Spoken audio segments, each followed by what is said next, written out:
നമസ്കാരം. കേരള കോൺഗ്രസ് സംസ്ഥാന കോർഡിനേറ്ററും Kerala Congress chairman PJ. ജോസഫിന്റെ മകനുമായ ശ്രീ അപ്പു ജോൺ ജോസഫാണ് ഇന്ന് ന്യൂസ് 18-ൽ ചേരുന്നത്. നമസ്കാരം ശ്രീ അപ്പു ജോൺ ജോസഫ്. താങ്കൾ സാധാരണയായി TV ഇന്റർവ്യൂകളിൽ അധികം പ്രത്യക്ഷപ്പെടാത്ത ഒരാളാണ് അല്ലേ? വൈകിയാണ് രാഷ്ട്രീയത്തിലും എത്തിയത്. ഒരു 10 വർഷമായി, അത്രേ ഉള്ളൂ. ശരിക്കും പറഞ്ഞാൽ കേരള കോൺഗ്രസ് എന്ന് പറയുന്നത് എല്ലാ കാലത്തും കേരള കോൺഗ്രസിൻ്റെ ഒരു ചരിത്രം നോക്കുകയാണെങ്കിൽ ഒരു കുടുംബ രാഷ്ട്രീയം അതിലേക്ക് കടന്നു വരാറുണ്ട് അല്ലെ? ആ ഒരു പാതയിലാണ് എന്നും കേരള കോൺഗ്രസ് സഞ്ചരിക്കുന്നത്. അതിൽ നിന്നൊരു വ്യത്യസ്തത ഉണ്ടായിരുന്നത് കേരള കോൺഗ്രസിലെ ഈ ജോസഫ് വിഭാഗത്തിനായിരുന്നു. പക്ഷേ താങ്കൾ കൂടി വന്നതോടുകൂടി അതിലും മാറ്റം വന്നിരിക്കുകയാണ്. പി.ജെ. ജോസഫ് എന്ന് പറയുന്ന ഒരു കേരള കോൺഗ്രസ് നേതാവ് മക്കൾ രാഷ്ട്രീയത്തിന് വളരെ എതിരായിരുന്നു. അപ്പോൾ പി.ജെ. ജോസഫിൻ്റെ മകനാണെന്നുള്ള ഒരു ഒറ്റ കൺസിഡറേഷനിൽ ഞാൻ വരാൻ പാടില്ല എന്നുള്ളൊരു നിലപാടുകാരൻ തന്നെയാണ് ഇപ്പോഴും അപ്പച്ചൻ. അപ്പോൾ ഈ കഴിഞ്ഞ, നിങ്ങൾ ഓർക്കുന്നുണ്ടോ അറിയത്തില്ല, ഇപ്പോൾ കഴിഞ്ഞ നമ്മുടെ നിയമസഭാ തെരഞ്ഞെടുപ്പ് സമയത്ത് തിരുവാമ്പാടിയിൽ അബു ജോൺ ജോസഫിനെ മത്സരിക്കണം എന്നൊക്കെ പറഞ്ഞ് പല വാർത്തകളൊക്കെ പല ചാനലും വന്നു. അന്ന് അപ്പച്ചനോട് ആളുകളൊന്ന് ചോദിച്ചു, എന്താണ് സാറേ ഇതിൻ്റെ നിലപാട്? അപ്പോൾ പറഞ്ഞു, അവൻ ഇപ്പോൾ വന്നോളൂ, പ്രവർത്തിച്ച് കഴിവ് തെളിച്ച് കയറി വരുവാണെങ്കിൽ അപ്പോൾ നോക്കാം എന്നുള്ള ഒരു നിലപാടാണ് അപ്പച്ചൻ പറഞ്ഞത്. അത് തന്നെയാണ് ഇപ്പോഴും അപ്പച്ചൻ്റെ നിലപാട്. അത് ഞാൻ പറയട്ടെ, ഇപ്പോൾ സംസ്ഥാന കോർഡിനേറ്റർ എന്നൊക്കെ പറയുമ്പോൾ പാർട്ടിയിൽ തന്നെ ഏതാണ്ട് 20ഓളം വൈസ് ചെയർമാൻമാർ തന്നെയുണ്ട് അല്ലേ? അപ്പോൾ അങ്ങനെ വരികയാണെങ്കിൽ വളരെ പിന്നിലാണ്. ഈ സംസ്ഥാന കോർഡിനേറ്റർ എന്നൊരു വലിയൊരു പോസ്റ്റ് ഒന്നുമല്ല. പക്ഷേ ഇപ്പോൾ താങ്കളാണ് ഒരു ഡിസിഷൻ മേക്കർ എന്നുള്ളത് പാർട്ടിയിൽ? അല്ല, ഈ പാർട്ടിയുടെ ഡിസിഷൻ മേക്കർ എന്ന് പറയുന്നത് പാർട്ടിയുടെ ഉന്നത നേതൃത്വത്തിലുള്ള ആൾക്കാർ തന്നെയാണ്. ഞാൻ ഒരു സംസ്ഥാന കോർഡിനേറ്റർ എന്ന് പറയുന്ന ഒരു പോസ്റ്റ് എന്ന് പറയുന്നത് ഈ കഴിഞ്ഞ ഒരു 8-10 വർഷമായിട്ട് ഈ 14 ജില്ലകളിലും പാർട്ടിയുടെ പ്രാദേശികമായ വിഷയങ്ങളിലൊക്കെ ഇടപെട്ട് അവിടെയുള്ള ആളുകൾ തമ്മിലുള്ള വിഷയങ്ങളൊക്കെ സംസാരിച്ച് പറഞ്ഞ് തീർത്ത് ചെയ്യുന്ന ഒരു പണിയാണ് ഞാൻ ചെയ്തുകൊണ്ടിരുന്നത്. അപ്പം അതിൻ്റെ ഒരു അംഗീകാരമായിട്ട് പാർട്ടി ഒരു പോസ്റ്റ് ഉണ്ടാക്കി തന്നതേ ഉള്ളൂ ഈ കഴിഞ്ഞ ദിവസങ്ങളിൽ. ഇത് തന്നെയാണ് ഈ ഒരു കഴിഞ്ഞ 10 വർഷമായിട്ട് ഞാൻ ഇവിടെ ഈ പാർട്ടിയിൽ ചെയ്തുകൊണ്ടിരുന്നത്. സാധാരണ കേരള കോൺഗ്രസുകളിൽ ഇപ്പോൾ മക്കൾ രാഷ്ട്രീയം കടന്നു വരുന്ന സമയത്ത് ഈ പാർട്ടിയിൽ നിലവിൽ മുതിർന്ന നേതാക്കൾ അവരുടെ ഭാഗത്തുനിന്ന് ഒരു എതിർപ്പ് ഉണ്ടാകാറുണ്ട്. എല്ലാ കേരള കോൺഗ്രസുകളിലും അങ്ങനെയുണ്ട്. ഇപ്പോൾ കേരള കോൺഗ്രസ്, ഇപ്പോൾ ബാലകൃഷ്ണപിള്ള വിഭാഗം എടുത്താൽ അവിടെയും ഉണ്ടായിട്ടുണ്ട്, കേരള കോൺഗ്രസ് മാണിയിലും. ഇവയാണല്ലോ പ്രധാനപ്പെട്ട കേരള കോൺഗ്രസുകൾ. പക്ഷേ കേരള കോൺഗ്രസ് ജോസഫിൽ അത് ഉണ്ടാകാത്തത് പി.ജെ. ജോസഫിൻ്റെ ഒരു ദീർഘദൃഷ്ടിയാണോ? കാരണം താങ്കളെ വലിയൊരു പോസ്റ്റിൽ പ്രതിഷ്ഠിച്ചില്ല. അത് കേരള കോൺഗ്രസ് ജോസഫ് വിഭാഗം എന്ന് നിങ്ങൾ പറയുമ്പോഴും ഞങ്ങൾ പറയുന്നത് കേരള കോൺഗ്രസ്, ബ്രാക്കറ്റ് ഇല്ലാത്ത കേരള കോൺഗ്രസ്, അതായത് യഥാർത്ഥ 1964 രൂപീകൃതമായ കേരള കോൺഗ്രസിൻ്റെ ചെയർമാനായ പി.ജെ. ജോസഫിൻ്റെ പാർട്ടിയിൽ അവിടെ ഇപ്പോൾ എന്നെ ഈ സംസ്ഥാന കോർഡിനേറ്റർ എന്ന് പറഞ്ഞ ഒരു പദവിയിലേക്ക് കൊണ്ടുവരാൻ വേണ്ടി അപ്പച്ചന് പോലും എതിർപ്പായിരുന്നു. കാരണം ഞാൻ ജീവിച്ചിരിക്കുമ്പോൾ ഇവനെ ഞാനായിട്ട് പ്രൊമോട്ട് ചെയ്യരുതെന്നുള്ളൊരു നിലപാട് അപ്പച്ചനുണ്ടായിരുന്നു. കാരണം അപ്പച്ചൻ മക്കൾ രാഷ്ട്രീയത്തിന് എതിരാണ്. അപ്പച്ചൻ്റെ മകനാന്നുള്ള ഒരൊറ്റ കെയർ മാത്രം കൊണ്ടുവരാൻ പാടില്ല. അപ്പം അന്ന് ഈ മോൻസ് ജോസഫും ജോയി ഇബ്രാഹിം തുടങ്ങിയ നമ്മുടെ നേതാക്കന്മാർ തന്നെയാണ് അപ്പച്ചനോട് പറഞ്ഞത്, സാറേ അബുവിനൊരു പ്രൊമോഷൻ കൊടുക്കുകയാണെങ്കിൽ ഒരു സിംഗിൾ പ്രൊമോഷൻ കൊടുക്കണം, ഒരു സിംഗിൾ പോസ്റ്റ് കൊടുക്കണം, ഇല്ലെങ്കിൽ കൊടുക്കണ്ട, ഒരു ഹൈപ്പർ കമ്മിറ്റി ആയിട്ടിരുന്നോട്ടെ. അപ്പം അത് പാർട്ടി ഒറ്റ കെട്ടായിട്ട് എടുത്ത ഒരു തീരുമാനത്തിൻ്റെ വെളിച്ചത്തിലാണ് ഞാൻ ഈ പദവിയിലേക്ക് വരുന്നത്. അല്ലാണ്ട് എന്നെ കൊണ്ട് അവിടെ ദൂരെ കെട്ടി ഇറക്കുകയോ ഒന്നും ചെയ്തതല്ല. അപ്പം ആ ഒരു രീതിയിൽ ഈ പാർട്ടിയിലെ 14 ജില്ലയിൽ നിന്നുള്ള പ്രവർത്തകരുടെ വിഷയങ്ങൾ കേട്ട് അതിലൊരു 60-70% വിഷയങ്ങളുടെ തീർപ്പുണ്ടാക്കാൻ പറ്റുന്ന രീതിയിൽ മുന്നോട്ട് പോയി തന്നെയാണ് ഞാൻ ഈ ഒരു പദവിയിലേക്ക് എത്തിയത്. ഇപ്പോൾ കേരള കോൺഗ്രസ് ജോസഫ്, കേരള കോൺഗ്രസ് മാണി, ഇങ്ങനെ രണ്ടായി. മാണി വിഭാഗം LDF-ലേക്ക് പോയതിനു ശേഷം നടന്ന നിയമസഭാ തെരഞ്ഞെടുപ്പിൽ ഒരു ഷോക്കിംഗ് ആയിരുന്നുവല്ലോ കേരള കോൺഗ്രസ്. ഞാൻ പറയുന്നത് ഈ ജോസഫ് വിഭാഗത്തിന് വെറും 2 MLA-മാരെ കിട്ടിയിട്ടുള്ളൂ. കടുത്തുരുത്തിയിൽ ജയിച്ചു മോൻസ് ജോസഫ്, തൊടുപുഴയിൽ പാർട്ടി ചെയർമാൻ പി.ജെ. ജോസഫും ജയിച്ചു. അത് വലിയ കനത്ത തിരിച്ചടിയായിരുന്നു. ആ തിരിച്ചടി എന്ന് പറയുന്നത് ഇപ്പം മാണി ഗ്രൂപ്പ് അല്ലെങ്കിൽ ജോസ് മാണി, ഞാൻ മാണി ഗ്രൂപ്പ് എന്ന് പറയത്തില്ല. കാരണം വെച്ചാൽ മാണി സാറിൻ്റെ ആഗ്രഹം ഇതൊരു ഐക്യ കേരള കോൺഗ്രസ് ആയിരുന്നു. മാണി സാറിൻ്റെ കാലശേഷം വന്ന കുറച്ച് നിർഭാഗ്യകരമായ കുറച്ച് തീരുമാനങ്ങളുടെ വെളിച്ചത്തിലാണ് ഈ പാർട്ടി വീണ്ടും പിളർന്നത്. അന്ന് ഇടതുപക്ഷ ജനാധിപത്യ മുന്നണി അധികാരത്തിൽ വരാൻ കാരണം അവർ പറയുന്നത് ജോസ് മാണി അങ്ങോട്ട് പോയതുകൊണ്ടാണ്. തിരുവനന്തപുരത്തെ N ബ്ലോക്ക് കോവളമൊഴിച്ച് ബാക്കിയുള്ള സീറ്റ് മുഴുവൻ LDF ജയിച്ചത് ജോസ് മാണി പോയതുകൊണ്ടാണോ? അതൊക്കെ അന്നൊരു കോവിഡ് കാലത്തെ ഒരു വിഷയം വന്നപ്പം അതിൻ്റെ ഒരു കിറ്റ് എന്ന് പറയുന്നൊരു വലിയ ഗിമ്മിക്ക് കാണിച്ച് കേന്ദ്ര സർക്കാർ കൊടുത്ത കുറേ അരിയും ഇതെല്ലാം കൂടെ സംസ്ഥാന സർക്കാരിൻ്റെ ഒരു പേര് വെച്ച ഒരു കിറ്റിനകത്ത് നിറച്ചിട്ട് DYFIക്കാർ ഇത് പിണറായി വിജയൻ കൊണ്ടുവന്ന സാധനമെന്നും പറഞ്ഞ് ഒരു നറേറ്റീവിടെ ഒരു ഫലമായിട്ടുണ്ടായ ഒരു തുടർ ഭരണമാണത്. അത് ജോസ് കെ മാണി പോയതായിട്ടും അതിനൊന്നും യാതൊരു ബന്ധവുമില്ല. പക്ഷേ ഇപ്പോൾ തദ്ദേശ ഭരണ തെരഞ്ഞെടുപ്പിൽ ഈ ജോസ് കെ മാണിക്ക് ഒരു തിരിച്ചടിയായി എന്ന് നിങ്ങൾ വിലയിരുത്തുന്നുണ്ടല്ലോ, ജോസഫ് വിഭാഗം അല്ലേ? അപ്പോൾ അങ്ങനെയാണെങ്കിൽ അത് ആ രീതിയിലും വിലയിരുത്താൻ പറ്റുകയില്ല. അല്ല, തദ്ദേശ സ്വയംഭരണ അത് വിടും. അതിനു മുൻപ് അല്ല, അവിടെ ജോസഫ് വിഭാഗത്തിന് നേട്ടമുണ്ടായി എന്നുള്ള വിലയിരുത്തലുണ്ടല്ലോ. അല്ല, അങ്ങനെയാണെങ്കിൽ ഞാൻ പറയുന്നത് ജോസ് കെ മാണി അതിന് മുൻപ് തന്നെ നേട്ടങ്ങളോ ഉണ്ടായിട്ടുണ്ട്. ഉമ്മൻചാണ്ടി സാർ മരണപ്പെട്ടു, ചാണ്ടി ഉമ്മൻ അവിടെ സ്ഥാനാർത്ഥിയായി. അവിടെ ഈ പറയുന്ന പഞ്ചായത്തുകൾ 3-4 പഞ്ചായത്തിൽ ഈ കേരള കോൺഗ്രസ്സിന് ഒരു സ്വാധീനമുള്ളൂ. അത് അവിടെയൊക്കെ മാണി ഗ്രൂപ്പുകാർ പറഞ്ഞുകൊണ്ടിരുന്നത് അവരുടെ ശക്തി കേന്ദ്രങ്ങളെന്നാണ്. അവിടെയെല്ലാം ഉമ്മൻചാണ്ടി സാറിന് കിട്ടിയേക്കാളും ഭൂരിപക്ഷത്തിൽ വോട്ട് മേടിച്ചാണ് ചാണ്ടി ഉമ്മൻ ജയിച്ചത്. അപ്പോൾ ഈ മാണി ഗ്രൂപ്പിൻ്റെ കൂടെ ഉണ്ടെന്ന് പറയുന്ന ആളുകൾ പോലും അന്ന് വോട്ട് ചെയ്തത് UDF-ലാണ്. അതുപോലെ ഫ്രാൻസിസ് ജോർജ് കോട്ടയത്ത് ഐക്യജനാധിപത്യ മുന്നണി സ്ഥാനാർത്ഥിയായിട്ട് ജോസഫ് ഗ്രൂപ്പിൻ്റെ സ്ഥാനാർത്ഥിയായിട്ട് നിന്നു. അന്ന് ചാഴികാടൻ, തോമസ് ചാഴികാടൻ എൻ്റെ ഒരു സുഹൃത്താണ്, നല്ല വ്യക്തിയാണ്, ഒരു സാധു മനുഷ്യനാണ്. പക്ഷേ അത് അപ്പുറത്തെ പക്ഷത്തായിപ്പോയി. ജോസഫ് വിഭാഗത്തിലെ കേരള കോൺഗ്രസ് ജോസഫിന്റെ പങ്കാളിത്തത്തിന്റെ ഫലമായിട്ടാണോ UDF-ന് തിളക്കമാർന്ന വിജയം കോട്ടയത്ത് കിട്ടിയത്, പുതുപ്പള്ളിയിൽ കിട്ടിയത്? അങ്ങനെയാണെങ്കിൽ താങ്കൾ ജോസ് കെ മാണിയെയും തള്ളി പറയരുത്. കാരണം ജോസ് കെ മാണിയുടെ പങ്കാളിത്തം അതിനകത്തുണ്ട് LDF-ന്റെ 2021 വിജയത്തിലും. പക്ഷെ അത് തള്ളിക്കളയുകയാണ് താങ്കൾ. അല്ല, ജോസ് കെ മാണിയുടെ കൂടെ നിൽക്കുന്നു എന്ന് പറയുന്ന ആളുകൾ ഇപ്പം ഈ കഴിഞ്ഞ തദ്ദേശ സ്വയംഭരണ വകുപ്പിലേക്ക് നടന്ന ഇലക്ഷൻ്റെ റിസൾട്ട് നോക്കിയോ. കടുത്തുരുത്തി നിയോജകമണ്ഡലം, അവിടെ 4 ജില്ലാ പഞ്ചായത്ത് ഡിവിഷൻ അങ്ങോട്ട് കയറി വരുന്നുണ്ട്. അവിടെ കടുത്തുരുത്തി ഡിവിഷനിൽ കോൺഗ്രസിൻ്റെ സ്ഥാനാർത്ഥിക്ക് കിട്ടിയ ഭൂരിപക്ഷം എന്ന് പറയുന്നത് 9000 വോട്ടാണ്. ഈ കുറവിലങ്ങാട് ജോസഫ് മുട്ടയ്ക്കിന് കിട്ടിയ വോട്ടെന്ന് പറയുന്നത് 4500 വോട്ടാണ്. ഈ ഉഴവൂരെന്ന് പറയുന്നത് മാണി ഗ്രൂപ്പിൻ്റെ ശക്തി കേന്ദ്രമാണ്. കാരണം ഈ പറയുന്ന മാണി സാറിൻ്റെ ജന്മ സ്ഥലമായ പഞ്ചായത്ത് ഉൾപ്പെടുന്ന ഒരു മേഖലയാണ്. അവിടെ അവരാണ് ജയിച്ചത്. പക്ഷെ ജയിച്ചത് 350 വോട്ടിനാണ്.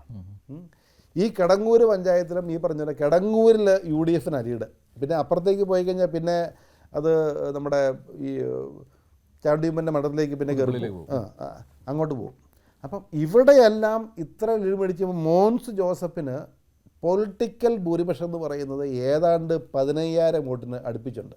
ആ ഒരു പാലാ നിയോജക മണ്ഡലത്തിൽ പോലും ബഹുഭൂരിപക്ഷം പഞ്ചായത്തുകളും ഇന്ന് UDF ജയിച്ച് നിൽക്കുന്നത്. മുനിസിപ്പാലിറ്റി കൈവിട്ടു പോയി. തൊടുപുഴ എടുക്കുക, തൊടുപുഴയിൽ 12 പഞ്ചായത്തും ഒരു മുനിസിപ്പാലിറ്റി ഉള്ളത്. മുനിസിപ്പാലിറ്റി ഈ സമീപകാലത്തൊന്നും കാണാത്ത രീതിയിലുള്ള വലിയ മജോറിറ്റി. റോഷി അഗസ്റ്റിൻ മത്സരിക്കുന്ന ഇടുക്കിയിൽ 10 മണ്ഡലങ്ങളാണ്, 9 പഞ്ചായത്തും ഒരു മുനിസിപ്പാലിറ്റിയാണ്. ആ 9 പഞ്ചായത്തും ഇന്ന് ഭരിക്കുന്നത് UDF-ആണ്. കട്ടപ്പന മുനിസിപ്പാലിറ്റി ഭരിക്കുന്നത് UDF-ആണ്. പറഞ്ഞു വരുന്നത് 2026 നിയമസഭാ തെരഞ്ഞെടുപ്പിൽ UDF അവിടെ നേട്ടമുണ്ടാക്കും. അവിടെ കേരള കോൺഗ്രസ് പങ്കാളിത്തം പ്രധാനമാണെന്ന്. ചങ്ങനാശ്ശേരി എടുക്കുക. ചങ്ങനാശ്ശേരി മുനിസിപ്പാലിറ്റിയിൽ 2 ചിഹ്നത്തിൽ 8-9 പേര് മത്സരിച്ചു, ഒരാൾ പോലും ജയിച്ചില്ല. ജോസ് കെ മാണി പറഞ്ഞത് താങ്കൾ ശ്രദ്ധിച്ചു കാണുമല്ലോ. ഒരു പരുന്തിന്റെ മുകളിൽ ഇരിക്കുന്ന കുരുവി മാത്രമാണ് കേരള കോൺഗ്രസ് ജോസഫ് വിഭാഗം. കാരണം പരുന്ത് എന്ന് വിശേഷിപ്പിച്ചത് കോൺഗ്രസിനെയാണല്ലോ, അല്ലെങ്കിൽ UDF-നെയാണ്. അവിടെ ഒരു കുരുവി ഇരിക്കുന്ന രീതിയിലാണ് നിങ്ങൾ അവകാശപ്പെടുന്നു. കാരണം എന്ന് പറഞ്ഞാൽ കേരളത്തിലെ 14 ജില്ലകൾ നമ്മൾ പരിശോധിച്ചാൽ ഈ കേരളത്തിലെ വലിയ പാർട്ടി എന്ന് പറയുന്നത് കോൺഗ്രസ് തന്നെയാണ്. കേരള കോൺഗ്രസ് പാർട്ടിയല്ല, കോൺഗ്രസ് തന്നെയാണ് ഈ കേരളത്തിലെയും ഈ ഇന്ത്യയിലെയും ഏറ്റവും വലിയ ജനാധിപത്യ പാർട്ടി. ഇന്ത്യക്ക് സ്വാതന്ത്ര്യം മേടിച്ചുന്ന പാർട്ടിയാണ്. അതിൻ്റെ കൂടെ നിൽക്കുന്ന ഘടക കക്ഷികളെ സംരക്ഷിക്കുക എന്ന് പറഞ്ഞ ഒരു വലിയ ഉത്തരവാദിത്വം കോൺഗ്രസിനുണ്ട്. അത് ലീഗാണെങ്കിലും കേരള കോൺഗ്രസ് ആണെങ്കിലും RSP ആണെങ്കിലും അല്ലെങ്കിൽ എന്ന് പറയുന്നത് ഈ പറയുന്ന ഏത് ഘടകകക്ഷികളെ സംരക്ഷിക്കുക എന്നുള്ള ഉത്തരവാദിത്വം കോൺഗ്രസിനുണ്ട്. ഈ ഇടതുപക്ഷ ജനാധിപത്യ മുന്നണിയിൽ ജോസ് കെ മാണിക്ക് കൊടുത്ത അക്കോമഡേഷൻ നമ്മൾ കണ്ടതാണ്. പക്ഷേ അവർ സംതൃപ്തരാണ്. അല്ല, ഈ കഴിഞ്ഞ തെരഞ്ഞെടുപ്പിൽ ഏതാണ്ട് 1000-ഓളം അടുപ്പിച്ച് സീറ്റ് അവർക്ക് കൊടുത്തു. പക്ഷേ അതിൽ നിന്ന് ഏതാണ്ട് 230 സീറ്റ് അവർക്ക് ജയിക്കാൻ 25% പോലും അവർ ജയിച്ചില്ല. കേരള കോൺഗ്രസ് ജോസഫ് വിഭാഗത്തിന് കൊടുത്തത് ഏതാണ്ട് 650 ഏതോ, അതായത് 55% മുകളിൽ സീറ്റുകൾ ജോസഫ് ഗ്രൂപ്പ് ജയിച്ചു. തൊടുപുഴ നിയോജക മണ്ഡലത്തിൽ കഴിഞ്ഞ പ്രാവശ്യം ഉണ്ടായിരുന്ന 35 ജനപ്രതിനിധികളാണ്. ഈ പ്രാവശ്യം 55 പേരെ ജോസഫ് ഗ്രൂപ്പ് തൊടുപുഴയിൽ നിന്ന് ജയിച്ചു. അപ്പോൾ ജോസഫ് വിഭാഗത്തിനാണ് കേരള കോൺഗ്രസ്. താങ്കൾ മാണി എന്ന് പറയാൻ ഉദ്ദേശിക്കുന്നില്ല. താങ്കൾ മാണിയല്ല, കാരണം മാണി സാറിൻ്റെ മനസ്സിലുണ്ടായിരുന്ന ആഗ്രഹമെന്ന് പറയുന്നത് ഒരു യോജിച്ച് നിൽക്കുന്ന വിശാല കേരള കോൺഗ്രസ് ഒരു കേരള കോൺഗ്രസ്സാണ്. അതുകൊണ്ട് തന്നെയാണ് ഇവർ പലതും പറയും പി ജെ ജോസഫിനെ രക്ഷപ്പെടുത്തി LDF നിന്ന് കൊണ്ടുവന്നതാണ്. പി ജെ ജോസഫിന് എതിരെ ഒരു കേസ് വന്നു.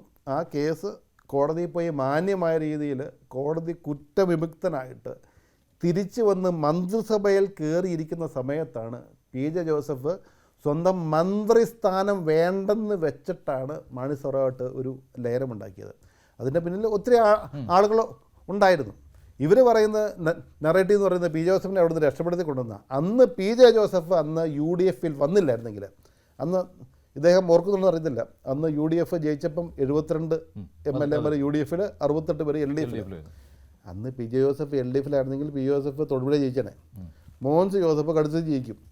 TU കുരുവിള ഒരു ആക്ഷേപവും ഇല്ലാതെ അന്ന് കോതമംഗലത്ത് ജയിക്കും. പുള്ളി UDF ഒന്നും വീണ്ടും ജയിച്ചതാണ്. കുട്ടനാടിലെ KC ജോസഫും അന്ന് ജയിച്ചനെ. അന്നേ തുടർ ഭരണമുണ്ടായനെ. അന്ന് മാണി സാറ് അദ്ദേഹത്തിൻ്റെ ഈ മാണി സാർ എന്ന് പറയുമ്പോഴത്തേക്ക് ഞാൻ മാണി സാർ എന്ന് പറയുള്ളൂ. കാരണം അദ്ദേഹത്തോട് ബഹുമാനം. കാരണം 85-86 വർഷം ഈ നാടിന് വേണ്ടി സ്വന്തം കുടുംബത്തെയും ഒക്കെ മറന്ന് ഈ നാടിന് വേണ്ടി പ്രവർത്തിച്ച ഒരു വലിയ മഹത് വ്യക്തിയാണ് മാണി സാർ. അദ്ദേഹത്തിൻ്റെ മനസ്സിലുണ്ടെന്ന് വലിയ ആഗ്രഹമായിരുന്നു കേരള കോൺഗ്രസിലുള്ള ഒരു യോജിപ്പ്. ആ യോജിപ്പ് ഉണ്ടായപ്പം അതിന് നഷ്ടമുണ്ടായ പാർട്ടി എന്ന് പറയുന്നത് ജോസഫ് വിഭാഗം മാത്രമാണ്. കാരണം ഇടതുപക്ഷത്ത് നിന്നപ്പം ആദ്യമേ അങ്ങോട്ട് പോയപ്പോൾ ഇതുപോലെ ജോസഫ് കമ്പനിക്ക് കൊടുത്ത പോലെ 12 സീറ്റിൽ മത്സരിച്ച പാർട്ടിയാണ്. ലാസ്റ്റ് 6 സീറ്റിൽ മത്സരിച്ചിട്ട് ഈ ലയനമുണ്ടായിട്ട് പിന്നെ കിട്ടിയത് 4 സീറ്റാണ്. ആകെ കിട്ടിയത് കോതമംഗലവും തൊടുപുഴയും ഈ കുട്ടനാടും മോൻസിൻ്റെ കടുത്തുരുത്തിയാണ്. നഷ്ടമുണ്ടായത് നമുക്കാണ്. ഈ പാർട്ടിക്ക് എല്ലാ ജില്ലയിലും ഒരു കേഡർ സംവിധാനം അടിസ്ഥാനത്തിൽ കാസർഗോഡ് തൊട്ട് തിരുവനന്തപുരം വരെ പാർട്ടിക്ക് ഒരു നല്ല സംവിധാനം ഉണ്ടായിരുന്നു. അതിലുണ്ടായിരുന്ന ആകെ 4 ജില്ലയിലെ ജില്ലാ പ്രസിഡന്റ്മാരെ ആക്കിയത്. ബാക്കി എല്ലാവരും മാറി നിൽക്കേണ്ട ഒരു അവസ്ഥ വന്നു. ഈ പാർട്ടി ശിഥിലമായത് ആ ഒരു ലയനത്തിന്റെ. അപ്പോൾ ഈ നഷ്ടം എപ്പോഴും ജോസഫ് വിഭാഗത്തിനാണ്. അതുകൊണ്ട് തന്നെ ഇനി ഒരു ഐക്യം ആഗ്രഹിക്കുന്നുണ്ടോ? അല്ല, ഐക്യം എന്ന് പറയുന്നത് ഐക്യം നല്ലതാണ്. പക്ഷെ ഐക്യത്തിന് വരുന്ന ഒരു പ്രായോഗിക ബുദ്ധിമുട്ടെന്ന് പറയുന്നത് ഇപ്പോഴും ഈ 2 പാർട്ടികൾക്കും 14 ജില്ലകളിലും ജില്ലാ പ്രസിഡന്റ്മാരുണ്ട്. ഓരോ നിയോജക മണ്ഡലത്തിലും നിയോജക പ്രസിഡന്റ്മാരുണ്ട്. ഓരോ മണ്ഡലങ്ങളിലും മണ്ഡല പ്രസിഡന്റ്മാരുണ്ട്. ഈ ഐക്യം വന്നു കഴിഞ്ഞാൽ 6 ജില്ലാ പ്രസിഡന്റ് ആവും, 6 നിയമമണ്ഡല പ്രസിഡന്റ് ആവും. അത് സംഭവിക്കും എന്നുള്ളതല്ല. ആ ഒരു ഇത് വന്നു കഴിയുമ്പോഴത്തേക്കും ഈ സ്ഥാനം നഷ്ടപ്പെടുന്ന ആളുകൾ, അത് ജോസഫ് ഗ്രൂപ്പ് ആയിക്കോട്ടെ അല്ലെങ്കിൽ ജോസ് കെ മാണി ആയിക്കോട്ടെ, മാറി നിൽക്കും. അത് ഈ ഒരു പ്രസ്ഥാനത്തിന് ക്ഷീണം മാത്രമേ ഉണ്ടാക്കുകയുള്ളൂ. പക്ഷേ മറ്റൊരു പോസിബിലിറ്റി ഉണ്ട്. കേരള കോൺഗ്രസുകളുടെ ഒരു കൂട്ടായ്മ, വിശാല കേരള കോൺഗ്രസ്. അപ്പോൾ അതിനകത്ത് ഇപ്പം കേരള കോൺഗ്രസ് ജോസഫ് ഗ്രൂപ്പുണ്ട്, അത് ജോസഫ് ഗ്രൂപ്പല്ല കേരള കോൺഗ്രസ് ഉണ്ട്, ജോസ് കെ മാണി വിഭാഗമുണ്ട്, അതിനകത്ത് അനൂപ് ജേക്കബിൻ്റെ കേരള കോൺഗ്രസ് ഉണ്ട്, ബാലകൃഷ്ണ പിള്ള ഗ്രൂപ്പുണ്ട്, പല ആൻഡ്രി രാജു KC ജോസഫിൻ്റെ പഴയ ജനാധിപത്യ ഇപ്പോഴും ഉണ്ട്. ഇതിൻ്റെ ഒരു വിശാല കൂട്ടായ്മ ഉണ്ടായാൽ കാരണം ഈ പറയുന്ന ആളുകളുടെ എല്ലാ ഒരു ഐഡിയോളജി അല്ലെങ്കിൽ അവർ വിശ്വസിക്കുന്ന തത്വശാസ്ത്രം അല്ലെങ്കിൽ, പക്ഷെ അത് ഇനി പറഞ്ഞിട്ട് കാര്യമില്ല. അതൊരു നടക്കാത്തൊരു സ്വപ്നമാണ് ഇപ്പോഴത്തെ കാലഘട്ടത്തിൽ. ഇപ്പോൾ നടക്കുന്ന ഒരു കാര്യം എന്ന് പറയുന്നത് കേരള കോൺഗ്രസ് ഞാൻ പറയല ഒരു സ്വപ്നമാണ്. അല്ല, കേരള കോൺഗ്രസ് മാണിയും കേരള കോൺഗ്രസും ജോസഫും ഒരേ മുന്നണിയിൽ വരിക എന്നുള്ളതാണ്. അത് സാധ്യമാണോ അല്ലയോ? ഇപ്പോഴത്തെ രീതിയിൽ ഞാൻ ഇപ്പം അതിനൊരു പ്രായോഗികത ഞാൻ ബുദ്ധിമുട്ട് താങ്കൾ പറഞ്ഞു. അല്ല, പ്രായോഗികത ഇപ്പം പറയാം. ഈ വരുന്ന നിയമസഭാ തെരഞ്ഞെടുപ്പിൽ ജോസ് കെ മാണി വിഭാഗം ഈ പറയുന്ന UDF വന്നു കഴിഞ്ഞാൽ കോട്ടയം ജില്ല എടുക്കുക, ചങ്ങനാശ്ശേരിയിൽ അവരുടെ സിറ്റിംഗ് MLA, കാഞ്ഞിരപ്പള്ളിയിൽ അവരുടെ സിറ്റിംഗ് MLA, അതുപോലെ പൂഞ്ഞാറിൽ അവരുടെ സിറ്റിംഗ് MLA. അവിടെയൊക്കെ ഈ മുന്നണിക്ക് വേണ്ടി വെള്ളം കോരിയും വിറക് വെട്ടിയും നിന്ന ഒത്തിരി ആളുകൾ സ്ഥാനാർത്ഥികളാകാൻ വേണ്ടി റെഡിയായി നിൽക്കുക. ഇപ്പോഴത്തെ രീതിയിൽ ചങ്ങനാശ്ശേരിയും ഇടതുപക്ഷം തോറ്റുപോകും, ഈ പറയുന്ന കാഞ്ഞിരപ്പള്ളിയും ഇടതുപക്ഷം തോറ്റുപോകും, പൂഞ്ഞാറും തോറ്റുപോകും. തോറ്റ് നിൽക്കുന്ന കുറേ ആളുകളെ പിടിച്ച് വീണ്ടും മുന്നണി കൊണ്ടുവന്ന് അവർക്ക് സീറ്റ് കൊടുത്തിട്ട് ഈ മുന്നണിക്ക് വേണ്ടി പ്രവർത്തിച്ച ആളുകൾക്ക് സീറ്റ് നിരാകരിക്കുന്ന ഒരു സംഭവത്തിലേക്ക് കോൺഗ്രസോ കേരള കോൺഗ്രസോ എഗ്രി ചെയ്യുമെന്ന് പറയുന്നതിന് യാതൊരു അടിസ്ഥാനവുമില്ല. ഞാൻ പറയാം, ഞാൻ അതുപോലെ കേൾക്കുക. റാന്നി എന്ന് പറയുന്നത് കഴിഞ്ഞ പ്രാവശ്യം എന്തോ സാഹചര്യത്തിൽ പ്രമോദ് നാരായണൻ ജയിക്കുന്നൊരു സീറ്റാണ്. കേരള കോൺഗ്രസ് ഈ പ്രാവശ്യം റാന്നിയിലെ ജില്ലാ പഞ്ചായത്ത് 2 ഡിവിഷനാണുള്ളത്. ഒന്ന് കേരള കോൺഗ്രസിൻ്റെ സ്ഥാനാർത്ഥി ജയിച്ചു, ഒന്ന് കോൺഗ്രസിൻ്റെ ഒരു ആർക്കിടെക്റ്റായിട്ടുള്ളൊരു യുവ നേതാവ് അവിടെ ജയിച്ചിട്ടുണ്ട്. ആ സീറ്റ് കോൺഗ്രസ് ഒരു സ്ഥാനാർത്ഥി ജയിച്ചു കഴിഞ്ഞാൽ എളുപ്പത്തിൽ ഈ പ്രാവശ്യം അവിടെ ജയിക്കും. പത്തനംതിട്ടയിലെ 5 നിയോജക മണ്ഡലങ്ങളിൽ 5ഉം ജയിക്കാനുള്ള ഒരു സാഹചര്യമാണ്. ഇവരില്ലാണ്ട് തന്നെ ഈ പറയുന്ന ഇടുക്കിയും കോട്ടയവും പത്തനംതിട്ടയും ഈ പറയുന്ന UDF, അതെ, ഇടുക്കിയിലെ 17 ജില്ലാ പഞ്ചായത്ത് ഡിവിഷനിൽ 14 UDF ജയിച്ചു. കോട്ടയത്ത് ജോസ് കെ മാണിയുടെ തട്ടകം എന്ന് പറയുന്ന കോട്ടയത്ത് ബഹുഭൂരിപക്ഷത്തിൽ UDF ജയിച്ചു നിൽക്കുക. പത്തനംതിട്ടയും തിരിച്ചു പിടിച്ചു. അവരുടെ ഈ പറയുന്ന ഒരു സ്വാധീനമുള്ള ഈ മണ്ഡലങ്ങളിൽ അവരില്ലാണ്ട് തന്നെ ഈ ഒരു പൊളിറ്റിക്കൽ അഡ്വാൻറ്റേജ് UDFന് കിട്ടി എന്ന് പറയുമ്പം പിന്നെ അവരെ കൊണ്ടുവരുന്നതിന് ആവശ്യം എന്തോ? പിന്നെ ആർക്കാണ് നിർബന്ധം കൊണ്ടുവരുവാനായിട്ട് കേരള കോൺഗ്രസ് മാണി വിഭാഗം? അത് ഞാനത് വ്യക്തിപരമായിട്ട് പറയുന്നതിൽ വിഷമതകളുണ്ട്. പക്ഷേ ഞാൻ എന്നാലും പറയുവാണ്, ആ പറയുന്ന ആളുകൾക്കൊന്നും അവരുടെ മേഖലകളിൽ ഇവർ വന്നു കഴിഞ്ഞാൽ യാതൊരു ഇമ്പാക്റ്റും ഇല്ല. ഈ കഴിഞ്ഞ ദിവസങ്ങളിലൊക്കെ കുറേ പ്രസ്താവനകളൊക്കെ നമ്മൾ അല്ല ഞാൻ ആരുടെയും പേര് പറയുന്നില്ല. അവിടെ ഇവർ വന്നതുകൊണ്ട് അവർക്ക് യാതൊരുവിധ പ്രശ്നങ്ങളുമില്ല. പക്ഷേ കോട്ടയം ജില്ലയിൽ ഇത്രയും നാളും വെള്ളം കോരി വിറക് വെട്ടി നടന്ന ആളുകൾ ഇവരില്ലാണ്ട് തന്നെ ഈ പറയുന്ന പാർലമെൻറ്റ് തിരഞ്ഞെടുപ്പും ഈ പറയുന്ന ജില്ലാ പഞ്ചായത്ത് തിരഞ്ഞെടുപ്പും ഉജ്ജ്വലമായിട്ട് വിജയിച്ചു കഴിഞ്ഞിട്ട് അതിൻ്റെ ഈ കഴിഞ്ഞ ഒരു 5 വർഷം ഭരണത്തിൻ്റെ എല്ലാ അഡ്വാൻറ്റേജസും അനുഭവിച്ച് അവിടെ നിന്നൊരു കക്ഷി ഇനി അധികാരത്തിന് വേണ്ടി മാത്രം തിരിച്ച് UDFിലേക്ക് വരുന്നു പറഞ്ഞു കഴിഞ്ഞാൽ ആരും അംഗീകരിക്കുകയില്ല. കാരണം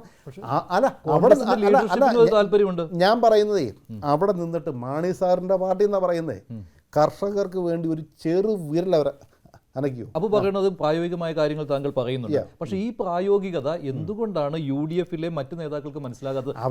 അല്ല, ലീഗിനെ മാത്രമല്ല, ലീഗ് മാത്രമല്ല, കോൺഗ്രസിന്റെ ലീഡർഷിപ്പും സ്വാഗതം ചെയ്യുന്നുണ്ട് ജോസ് കെ മാണിയെ. അപ്പോൾ ഒരു ആത്മവിശ്വാസ കുറവാണ് അവിടെ പ്രതിഫലിക്കുന്നത്.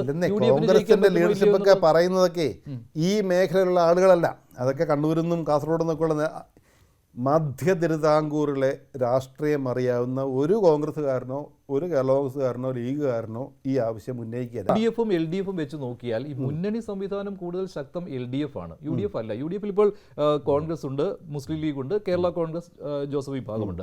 ഇതല്ലാതെ മറ്റു പാർട്ടികളെ എടുത്തു പറയാനില്ല. പക്ഷേ LDFിൽ അങ്ങനെയല്ല, കുറച്ചുകൂടി ശക്തമാണ് അവർ. അല്ല, അവരെ ശിഥിലമാക്കുക എന്നുള്ളത്, LDFിനെ ശിഥിലമാക്കുക എന്നുള്ളത് UDFിന്റെ ഒരു ലക്ഷ്യമാകേണ്ടതല്ലേ? അത് ആകുന്നതിന് വേണ്ടി ശ്രമവും നടക്കുന്നുണ്ട്. തീർച്ചയായിട്ടും സമ്മതിക്കുന്നില്ല. ഞാൻ തീർച്ചയായിട്ടും കേരളത്തിലെ 14 ജില്ലകളുണ്ട്. ആ 14 7 ജില്ലകളിൽ ഭരണത്തിരിക്കുന്ന ഒരു സർക്കാരിനെതിരെ വിധി എഴുതിയല്ലോ. ഇന്ന് 7 ജില്ലാ പഞ്ചായത്തും UDF. കാസർഗോഡ് ഒരൊറ്റ വോട്ടിലാണ് അങ്ങോട്ടും ഇങ്ങോട്ടും പോയത്. അത് കേരള കോൺഗ്രസുമായുള്ള ഒരു തർക്കത്തിൽ മാത്രം പോയതാണ്. അത് ഇവിടെ പറയുന്നതിൽ കാര്യമൊന്നുമില്ല. ഒറ്റ സീറ്റിലാണ് പോയത്. കോർപ്പറേഷൻ 5ൽ 4 UDF ജയിച്ചില്ലേ? മുനിസിപ്പാലിറ്റി ബഹുഭൂരിപക്ഷം UDF ജയിച്ചില്ലേ? പഞ്ചായത്തുകൾ ബഹുഭൂരിപക്ഷം UDF ജയിച്ചില്ലേ? അപ്പോൾ ഇന്നെന്ന് പറയുന്നത് ഈ പറയുന്ന ഇടതുപക്ഷ ജനാധിപത്യ മുന്നണിക്ക് എതിരെയുള്ളൊരു വിധി എഴുത്തായിട്ട് തന്നെയാണ് നമ്മൾ ഈ പറയുന്ന ഈ ത്രിതല പഞ്ചായത്ത് തെരഞ്ഞെടുപ്പിനെ കാണേണ്ടത്. ആ ഒരു പശ്ചാത്തലത്തിൽ ഐക്യജനാധിപത്യ മുന്നണി അവരുടെ പേര് കാണിക്കുന്ന പോലെ ആ ഐക്യം നിലനിർത്തി മുന്നോട്ട് പോയാൽ കോൺഗ്രസ് പാർട്ടിയും മുസ്ലിം ലീഗും കേരള കോൺഗ്രസും RSPയും CMPയും ഈ പറയുന്ന ഫോർവേഡ് ബ്ലോക്കും ഉൾപ്പെടെയുള്ള എല്ലാ പാർട്ടികളെയും ഉൾക്കൊണ്ട് മുന്നോട്ട് പോയാൽ ഈ പ്രതിപക്ഷ നേതാവ് വെല്ലുവിളിച്ചിട്ടുണ്ട്, 100 സീറ്റിൽ കൂടുതൽ കിട്ടിയില്ലെങ്കിൽ അദ്ദേഹം രാഷ്ട്രീയ ജീവിതം അവസാനിപ്പിക്കുമെന്ന് പറഞ്ഞേക്കുന്നത്. അദ്ദേഹം ഒന്നും കാണാതെ അല്ല അങ്ങനെ ഒരു പ്രസ്താവന ഇറക്കിയത്.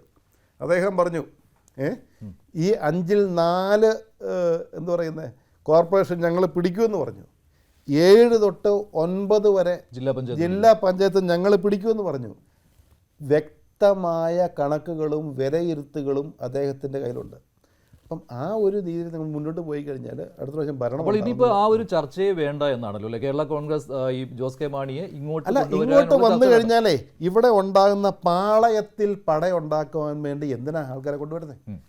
അവരില്ലാണ്ട് തന്നെ ഒരു വ്യക്തമായ ഒരു ഭൂരിപക്ഷവും വ്യക്തമായ ഒരു രാഷ്ട്രീയ ഒരു അടിത്തറയും UDF ഉണ്ടെങ്കിൽ ഇവിടെ കൊണ്ടുവന്ന് പിന്നെ കോൺഗ്രസ്സിലുള്ള ആളുകളുടെ സീറ്റ് നിഷേധിക്കപ്പെടും, കേരള കോൺഗ്രസിൻ്റെ ആളുകളുടെ സീറ്റ് നിഷേധിക്കപ്പെടും എന്നുള്ള രീതിയിലേക്ക് വരേണ്ട ആവശ്യകത എന്തോ. മറ്റൊരു കാര്യം കൂടിയുണ്ട്. ഇപ്പോൾ നിങ്ങൾക്കിപ്പോൾ 10 സീറ്റുകളാണ് മത്സരിക്കുവാനുള്ളത്. അപ്പോൾ ഈ മധ്യ തിരുവിതാംകൂറിൽ നിങ്ങൾ ഇത്തവണ കരുത്ത് തെളിയിച്ച സ്ഥിതിക്ക് അതിനേക്കാൾ കൂടുതൽ സീറ്റുകൾ നിങ്ങൾക്ക് ആവശ്യപ്പെടാവുന്നതല്ലേ? അത് ഞാൻ പറയേണ്ട കാര്യമല്ല, അത് പാർട്ടിയിലെ എന്ന് പറയുന്നത് പ്രമുഖരായ നേതാക്കന്മാരെ മുകളിലുണ്ട്, അതൊന്നും ഞാൻ പറയേണ്ട കാര്യമല്ല. പക്ഷേ ഞാൻ പറയുകയാണ്, ഒരു മുന്നണിയുടെ ശക്തി എന്ന് പറയുന്നത് ആ മുന്നണിയുടെ ഘടക കക്ഷികളുടെ ശക്തിയാണ്. അപ്പം ഒരു കോൺഗ്രസ് നമ്മൾ ആലോചിക്കേണ്ട ഒരു കാര്യം, ജോസ് കെ മാണി വിഭാഗം അങ്ങോട്ട് പോയപ്പം കഴിഞ്ഞ പ്രാവശ്യം അവർക്ക് 13 സീറ്റുകൾ കൊടുത്തു, നമ്മുടെ കുറ്റ്യാടി ഉൾപ്പെടെ. അവിടെ എന്തോ ഒരു പ്രാദേശിക വിഷയം ബന്ധപ്പെട്ടേക്ക് പ്രാദേശിക വിഷയം ബന്ധം അത് മാറ്റിയിട്ട് 12 സീറ്റുകൾ കൊടുത്തു. അതാണ് രാഷ്ട്രീയം എന്ന് പറയുന്നത്.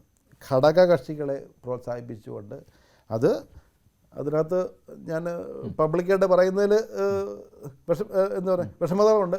പല ഫാക്ടേഴ്സും നമ്മൾ ഉൾക്കൊണ്ടുകൊണ്ട് നമ്മൾ മുന്നോട്ട് പോയി കഴിഞ്ഞാൽ അടുത്ത പ്രാവശ്യം ഇപ്പം തന്നെ ഐക്യജനാധിപത്യ മുന്നണി അധികാരത്തിൽ വരും.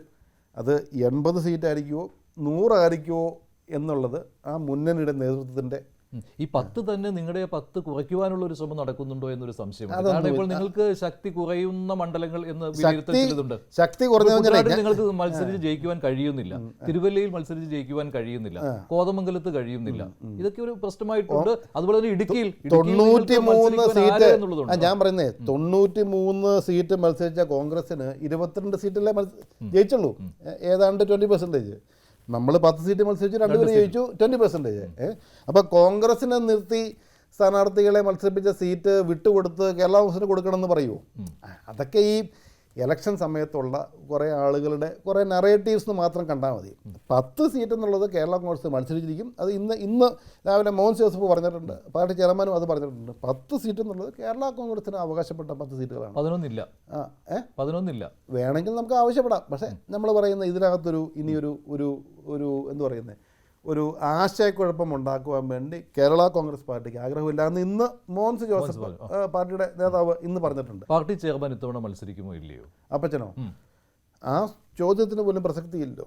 ഇന്ന് തൊടുപുഴയിലെ തൊടുപുഴ എന്ന് പറയുന്ന ഒരു നിയോജക മണ്ഡലം എന്ന് പറയുന്നത് കേരളത്തിന് മൊത്തം ഒരു മാതൃകയാണ്.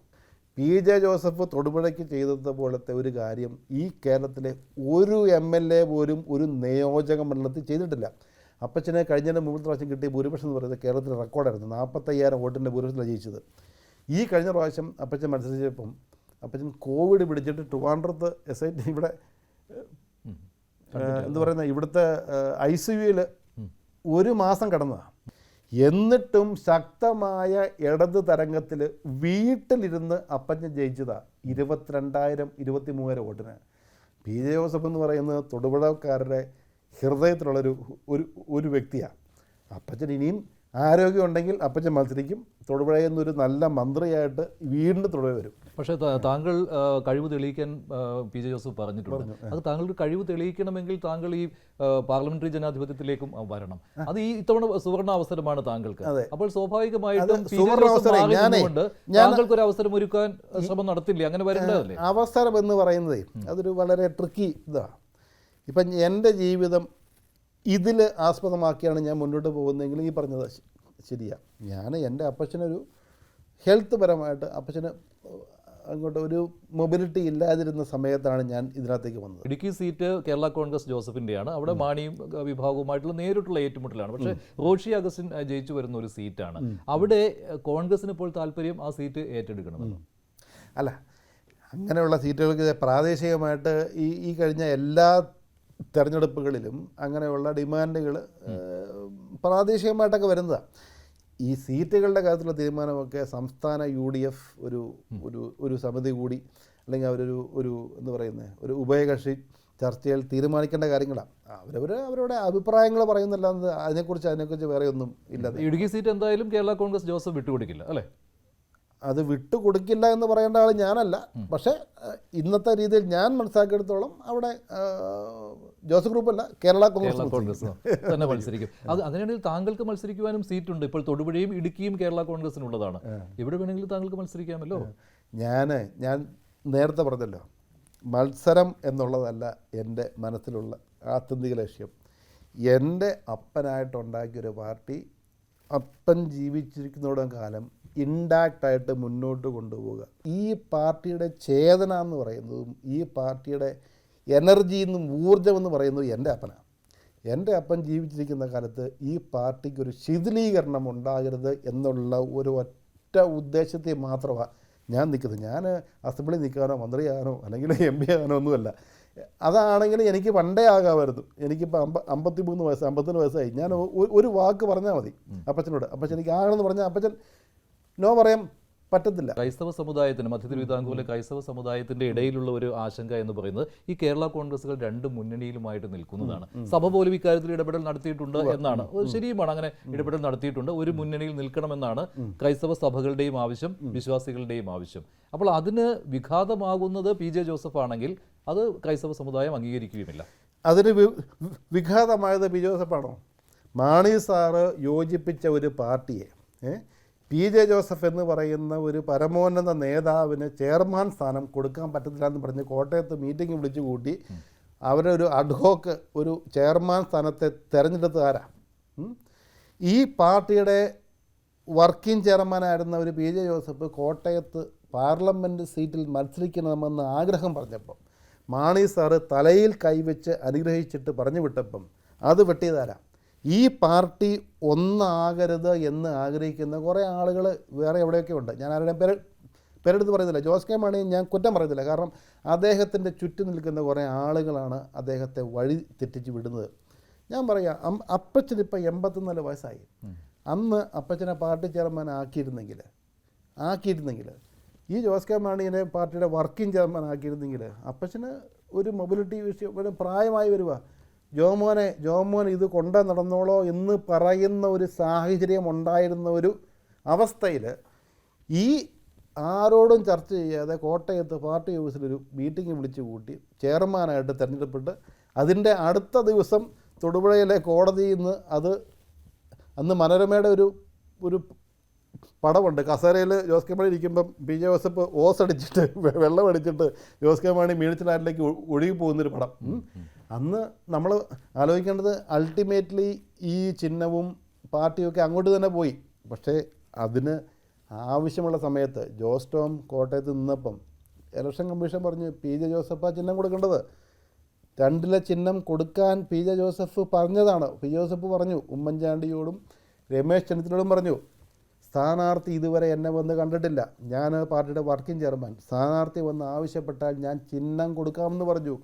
അടുത്ത ദിവസം ജോസ് ടോം അന്ന് സജി മഞ്ഞക്കടമ്പനാണ് പാർട്ടിയുടെ ജില്ലാ പ്രസിഡന്റ്. സജി മഞ്ഞക്കടമ്പനെ വിളിച്ചു പറഞ്ഞു, സജിയെ നമുക്ക് ജോസഫ് സാറിനെ കാണാൻ പോവാം. വീട്ടിൽ നിന്ന് വണ്ടി എടുത്ത് പുറത്തേക്ക് വന്നപ്പം ഒരു ഫോൺ കോൾ വന്നു. ആരാണെന്ന് ഞാൻ പറയുന്നില്ല. പോകരുതെന്ന് പറഞ്ഞു, ജോസഫ് സാറിനടുത്ത് പോകരുതെന്ന് പറഞ്ഞു. അന്ന് അവിടെ വീട്ടിൽ വന്നിരുന്നെങ്കിൽ ജോസ് ടോമിന് 2 ചിഹ്നം കിട്ടിയനെ. അവസാനം എന്തുവാ, പൈനാപ്പിൾ ചിഹ്നത്തിൽ മത്സരിച്ചു.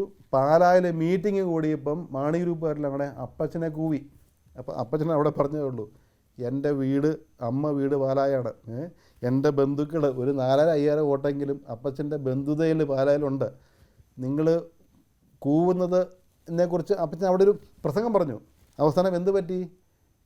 ജോസ് ടോം തോറ്റുപോയി. മാണി സാറ് മരിച്ച്. പക്ഷെ അവിടെ PJ ജോസഫിന്റെ അപ്പോൾ ഒരു കാലുവാരലുണ്ടായില്ല. കാലുവാരലെന്നേ ജനങ്ങളും PJ ജോസഫ് ഇവർ പറയുന്ന PJ ജോസഫിന് അവിടെ ഓട്ടോറിക്ഷയെ കയറ്റാനുള്ള ആളില്ലെന്നാണ് പറയണേ. അപ്പം എങ്ങനെ PJ ജോസഫ് കാലുവാരുന്നേ?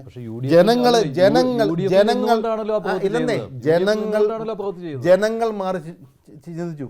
ഈ പറയുന്ന 5 വർഷം ഈ ഭരണതലത്തിലുള്ള എല്ലാ അതിൻ്റെ അംഗീകാരങ്ങളും എല്ലാ ബെനഫിറ്റ്സും ഉൾക്കൊണ്ടിട്ട് ഈ ലാസ്റ്റ് മിനിറ്റിൽ അവർ UDFിലേക്ക് വരുന്നത് ശരിയാണോ അല്ലയോ എന്നുള്ളത് UDF വിലയിരുത്തും. പക്ഷെ എന്നാലും കോൺഗ്രസ് ആവശ്യപ്പെട്ടാൽ ലീഗ് സമ്മർദ്ദം ചെലുത്തിയാൽ ജോസഫ് ഗ്രൂപ്പ് ചെയ്യാൻ പറ്റില്ല. ഞാൻ പറഞ്ഞല്ലോ, ഇവർ വരുന്നതുകൊണ്ട് ലീഗിന് ഒരു നഷ്ടമില്ല. കാരണം ലീഗിൻ്റെ സീറ്റ് മുഴുവൻ മലബാറിൽ ഇവിടെയൊക്കെയാണ്. ലീഗിന് എന്താണ്, നമുക്ക് ഭരണം പിടിക്കണം. ലീഗ് പറയുന്ന ഒരു നല്ല കാര്യം തന്നെ, ഒരു പോസിറ്റീവ് കാര്യം തന്നെയാണ്. മാക്സിമം ആളുകളെ UDFിലേക്ക് ചേർക്കുക എന്നുള്ളതാണ്. പക്ഷേ ഈ മധ്യ കേരളത്തിലുള്ള പ്രായോഗിക രാഷ്ട്രീയം നമ്മൾ നോക്കുമ്പം ഇവിടെ വെള്ളം കോരിയും വിറക് വെട്ടി നടന്ന ആളുകൾക്ക് അവർക്ക് ഒരു സീറ്റ് നിഷേധിച്ചുകൊണ്ട് ഇവരെ കൊണ്ടുവന്നിട്ട് തോക്കാൻ നിൽക്കുന്ന ചങ്ങനാശ്ശേരി തോറ്റുപോകും, കാഞ്ഞിരപ്പള്ളി തോറ്റുപോകും, പൂഞ്ഞാറ് തോറ്റുപോകും, റാന്നി തോറ്റുപോകും, ഇടുക്കി തോറ്റുപോകും. തോക്കാൻ നിൽക്കുന്ന ആളുകൾ അവർക്ക് ജയിക്കാൻ വേണ്ടി മാത്രം യു ഡി എഫിലേക്ക് വരുന്നതിന് നമ്മുടെ യു ഡി എഫിലെ ആളുകളുടെ സീറ്റ് നിഷേധിച്ചുകൊണ്ട് വരുന്നതിനെക്കുറിച്ച് ഒരു അർത്ഥവുമില്ല. പി ജെ ജോസഫും കെ എം മാണിയും തമ്മിൽ നല്ല അടുപ്പമായിരുന്നു. ഇപ്പോൾ രണ്ടുപേരും രാഷ്ട്രീയ കൗശലക്കാരാണ്. അങ്ങോട്ടും ഇങ്ങോട്ടും ഒക്കെ ചില സമയങ്ങളിൽ സ്ഥാനത്തിന് വേണ്ടിയും അതുപോലെ തന്നെ സ്വന്തം ആളുകളെ പാർട്ടിയിലേക്കും അല്ലെങ്കിൽ സ്വന്തം ആളുകളെ മത്സരിപ്പിക്കുന്നതിനും ഒക്കെ സമ്മർദ്ദം ചെലുത്തുന്നതിന് വേണ്ടി അങ്ങോട്ടും ഇങ്ങോട്ടും ഒക്കെ തർക്കങ്ങളൊക്കെ ഉണ്ടായിട്ടുണ്ട്. ജോസ് കെ മാണിയുമായിട്ട് താങ്കൾ വ്യക്തിപരമായി അടുപ്പം പുലർത്തുന്നില്ലേ? എനിക്ക് പരിചയമുണ്ടെന്നേ ഉള്ളൂ. അങ്ങനെ ഒരു വ്യക്തിപരമായ അടുപ്പമുണ്ടായിരുന്നെങ്കിൽ ഞാൻ വിശ്വസിക്കുന്നത് ഈ പാർട്ടി പിളരത്തില്ലായിരുന്നു. അദ്ദേഹത്തിന് എന്തു പറയുന്നത് ഒരു നല്ല നല്ല ബുദ്ധി പറഞ്ഞു കൊടുക്കുക. അദ്ദേഹം എന്നെ കാലൊക്കെ ഒത്തിരി സീനിയറാണ്. അവരെ ഒന്ന് രാഷ്ട്രീയം പഠിപ്പിക്കേണ്ട ആളൊന്നുമില്ല ഞാൻ. പക്ഷേ ചില കാര്യങ്ങൾ ഒരു പക്ഷേ പറഞ്ഞ് മനസ്സിലാക്കാൻ പറ്റിയേ എന്നുള്ളത് തന്നെയാണ് എൻ്റെ ഒരു വിശ്വാസം. അത് താങ്കളും അദ്ദേഹവും സമപ്രായക്കാരല്ലെങ്കിലും ഈ രണ്ട് അധികാരിയുടെ മക്കൾ അല്ല, രണ്ട് അധികാരിയുടെ കേരള കോൺഗ്രസ് രാഷ്ട്രീയത്തിലെ രണ്ട് അധികാരിയുടെ മക്കൾ എന്ന രീതിയിലുള്ള ഒരു അടുപ്പം പോലും ഇല്ലേ? അധികാരി എന്ന് പറയുന്നതൊക്കെ അതൊരു ഒരു ഒരു റോങ് സ്റ്റേറ്റ്മെൻറ്റാണ്. ഈ പാർട്ടിയുടെ ആളുകൾ എന്ന് പറയുന്നത് ഈ പാർട്ടിയുടെ പ്രവർത്തകരാണ്. ഈ പാർട്ടിയുടെ വാർഡ് തലങ്ങളിലും മണ്ഡലതലങ്ങളിലും പ്രവർത്തിക്കുന്ന പ്രവർത്തകർ ഇല്ലെങ്കിൽ പി ജോസഫും ഇല്ല, മാണിയില്ല. മറ്റൊരു കാര്യം ഞാൻ ചോദിക്കാൻ മറന്നുപോയ ഒരു കാര്യമാണ്. ഇപ്പോൾ U D F Kerala Congress Mani വിഭാഗത്തെ കൊണ്ടുവരുന്നതിന് ആഗ്രഹം പ്രകടിപ്പിക്കുന്നു. കോൺഗ്രസും ലീഗും ഒക്കെ ചില ആളുകൾ. അതേപോലെ തന്നെ എൽ ഡി എഫിൽ നിന്ന് യു ഡി എഫിലേക്ക് നോക്കിയ ഒരു വിളിയും ഉണ്ടാകാൻ സാധ്യതയുണ്ടല്ലോ. അങ്ങനെയാണെങ്കിൽ ആദ്യം അവർ നോട്ടയിടേണ്ട പാർട്ടി എന്ന് പറയുന്നത് കേരള കോൺഗ്രസ് ജോസഫ് വിഭാഗം. മാത്രമല്ല പല സ്ഥലത്തു നിന്ന് വിളികൾ വരുന്നുണ്ട്. പക്ഷെ അതൊന്നും ഈ പറയുന്ന നമുക്കൊരു ആശയമുണ്ട്, നമുക്കൊരു എന്ന് പറയുന്ന ഒരു രാഷ്ട്രീയ കാഴ്ചപ്പാടുകളുണ്ട്. അതൊന്നും ഇപ്പം എടുക്കേണ്ട ഒരു തീരുമാനമല്ല. ഇപ്പോൾ താങ്കൾ വൈകിയാണ് പൊളിറ്റിക്സിലേക്ക് വന്നത്. അതിനു മുമ്പ് IT പ്രൊഫഷണലായിരുന്നു, അല്ലെങ്കിൽ വിദേശത്ത് ജോലി ചെയ്തു. ഇതൊക്കെയായിട്ട് ഇപ്പോൾ വൈകി പൊളിറ്റിക്സിലേക്ക് വന്നപ്പോഴും രാഷ്ട്രീയത്തിലേക്ക് വന്നപ്പോഴും ഇത് രാഷ്ട്രീയം നല്ല മേഖലയാണ് എന്ന് തിരിച്ചറിവ് വന്നു കഴിഞ്ഞു താങ്കൾക്ക്? നല്ല മേഖല എന്ന് പറഞ്ഞാലേ ഇപ്പം എനിക്കുള്ള തിരിച്ചറിവ് എന്ന് പറയുന്നത് ഈ പാർട്ടിയിലുള്ള പല ആളുകളുടെയും വിഷയങ്ങൾ. ഇപ്പം തൊടുപുഴ നമുക്കൊരു ഗാന്ധിജി സ്റ്റഡി സെൻ്റർ ഉണ്ട്. എൻ്റെ മരിച്ചുപോയ അനിയൻ്റെ പേരിലൊരു ട്രസ്റ്റ് ഉണ്ട്. അപ്പം ഈ ഒരു മേഖല നിന്നുകൊണ്ട് പല ആളുകളും നമ്മളെ ബന്ധപ്പെടാറുണ്ട്. എന്തെങ്കിലും ഹെൽപ്പുകളോ അല്ലെങ്കിൽ ഉദാഹരണം പറഞ്ഞാൽ കോട്ടയം മെഡിക്കൽ കോളേജിൽ ഒരു ബെഡ് കിട്ടാൻ വേണ്ടി വിളിക്കുന്ന ആളുകളുണ്ട്. എന്നെ വിളിക്കുന്നുണ്ട്. നമ്മുടെ HMC അവിടെ ഉണ്ട്. അപ്പം ഹോസ്പിറ്റൽ മാനേജിംഗ് കമ്മിറ്റിയിലൊരു ഒരു പോളിയേട്ടൻ അവിടെയുണ്ട്.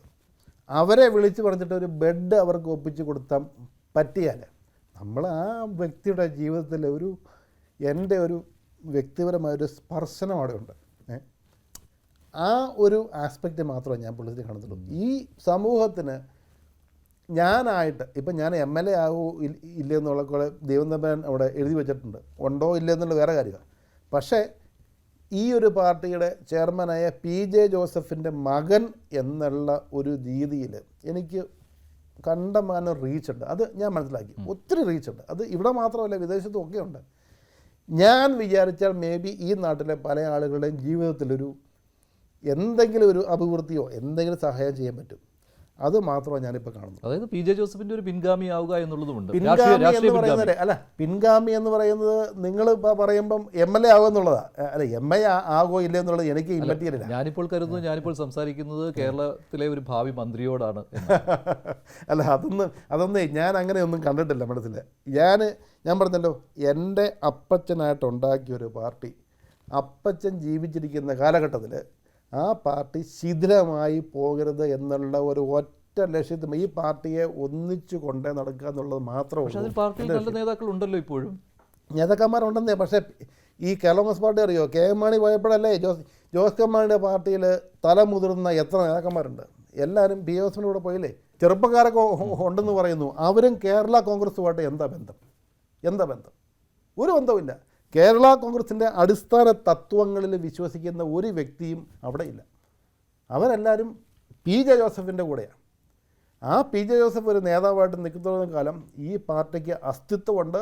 അത് കഴിഞ്ഞ പ്രാവശ്യം പല കാരണങ്ങൾ കൊണ്ടൊക്കെ ഭരണം കൈവിട്ട് പോയി, ഇതൊക്കെ പോയി. പക്ഷേ അത് ഇപ്പം യഥാർത്ഥ കേരള കോൺഗ്രസ് ഏതാണെന്ന് ഈ കഴിഞ്ഞ തെരഞ്ഞെടുപ്പ് തെളിയിച്ചു. ശരി, താങ്കളുടെ ആത്മവിശ്വാസം എന്തായാലും നന്നായിരിക്കട്ടെ. അത് വരുന്ന തെരഞ്ഞെടുപ്പിൽ തിളക്കമാർന്ന വിജയം ഉണ്ടാകുന്നതിലേക്ക് നയിക്കട്ടെ എന്ന് ആശംസിക്കുകയാണ്. ഇത്രയും വിശദമായ ഒരു അഭിമുഖം തന്നതിന് നന്ദിയുണ്ട്. ശരി, നന്ദി Shri Appu John. Thank you so much.